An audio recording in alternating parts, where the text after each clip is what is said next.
Hello guys, सभी तैयार रहिए। पहले डिक्टेशन 80 शब्द प्रति मिनट, उसके पश्चात 90 वर्ड पर मिनट के हिसाब से हमारी दूसरी डिक्टेशन। रेडी।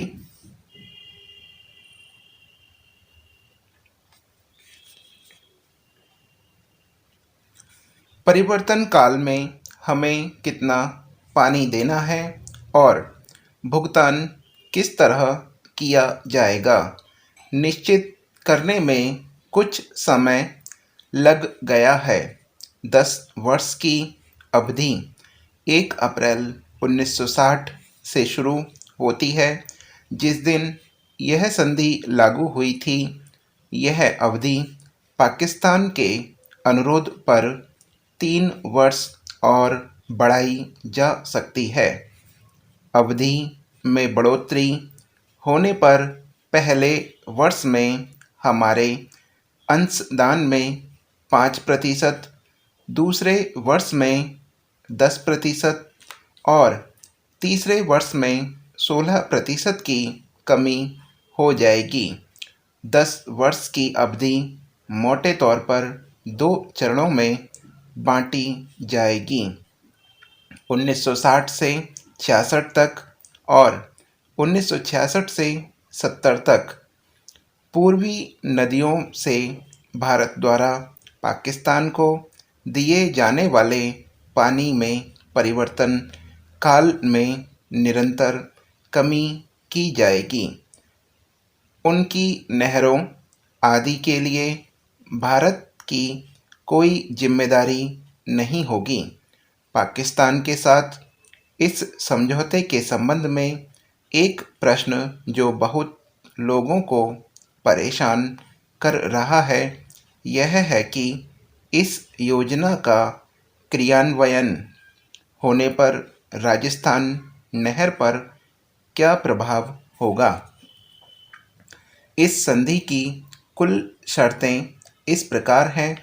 पाकिस्तान को स्थानापन्न कार्य या नहरें बनाने का कार्य 10 वर्ष में कर लेना चाहिए और इन 10 वर्षों में हम उन्हें पानी दें जिसकी मात्रा क्रमशः कम होती जाएगी।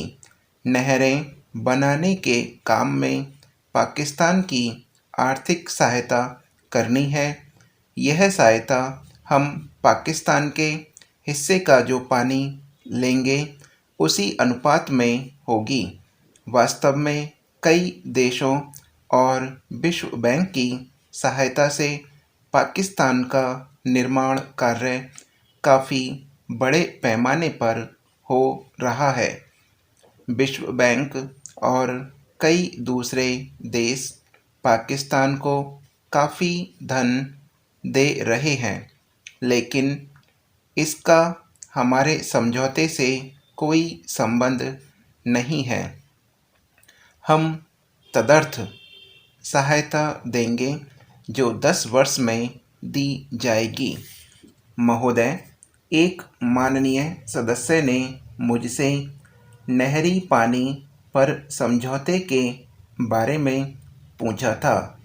मोटे तौर पर यह विश्व बैंक के 554 के प्रस्ताव पर आधारित है, जिसकी मुख्य विशेषता सिंधु, झेलम और चिनाब का पानी पाकिस्तान के लिए, सतलुज, रावी और ब्यास का पानी भारत के लिए है। भारत की ओर से बहने वाली नदियों से अब तक प्राप्त होने वाले पानी के बदले पाकिस्तान द्वारा नहरें आदि बनाने के लिए एक परिवर्तन अवधि निश्चित की जानी थी।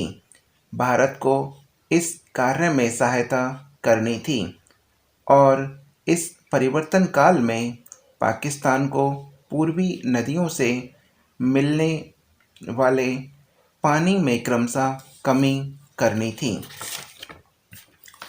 अगली डिक्टेशन के लिए तैयार हो जाइए। 90 शब्द प्रति मिनट की गति पर।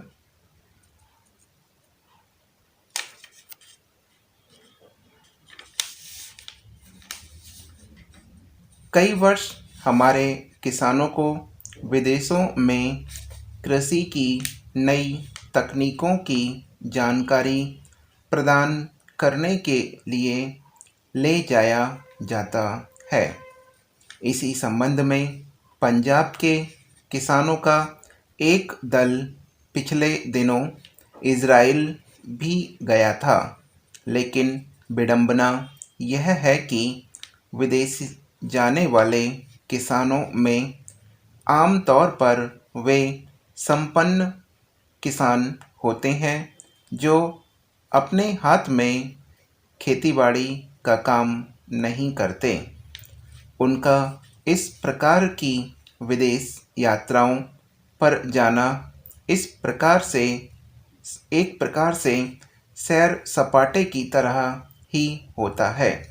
वे वहाँ जाकर जो कुछ भी देखकर आते हैं उसका देश की कृषि में विकास से अधिक उपयोग नहीं हो पाता।